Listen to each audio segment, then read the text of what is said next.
Retirement డబ్బులను జైత్రి groups లో పెట్టి మోసపోయారని ఓ బాధితుడు ఆవేదన వ్యక్తం చేశారు. రియల్ ఎస్టేట్ కంపెనీ పేరుతో కాకల శ్రీనివాస్ 300 కోట్లకు పైగా స్కామ్ చేసినట్లు ఆరోపణలు ఉన్నాయి.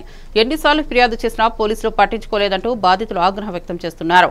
2023 జనవరిలో పోలీసులు కాకల శ్రీనివాస్ ను అరెస్ట్ చేసినప్పటికీ బెయిల్పై విడుదలై మళ్లీ పరారయ్యారంటున్నారు. బంధువులు, ఉద్యోగుల డబ్బులతో నమ్మకంగా పెట్టుబడులు పెట్టిన వారు ఇప్పుడు న్యాయం కోసం పోరాటం చేస్తున్నారు. కాకల శ్రీనివాస్ ను వెంటనే అరెస్ట్ చేసి తమ డబ్బు రికవరీ చేయాలని బాధితులు డిమాండ్ చేస్తున్నారు.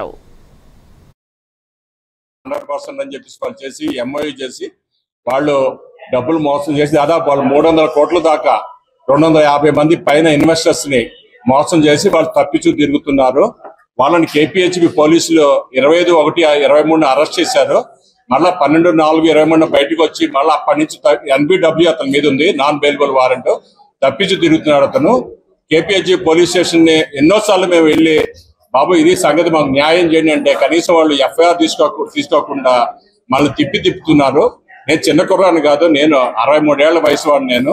కానీ నేను రిటైర్మెంట్ అయిన డబ్బులంతా వాడు మొహాన్ పోసాను. కాబట్టి జయా గ్రూప్ 27 షెల్ కంపెనీస్ మొత్తం డిపాజిట్స్ వచ్చి 300 కోట్ల పైనే. మన నవ తెలంగాణలో 700 కోట్లు అని రాశారు.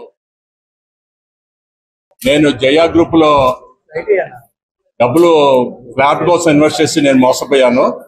వాళ్ళు ఫ్లాట్ కట్టిస్తామని చెప్పేసి మా దగ్గర 30%, 70% అని 50-50 అని 100% అని చెప్పేసి వాళ్ళు చేసి ఎంఓయూ చేసి వాళ్ళు డబ్బులు మోసం చేసి దాదాపు వాళ్ళు 300 కోట్ల దాకా 250 మంది పైన ఇన్వెస్టర్స్ ని మోసం చేసి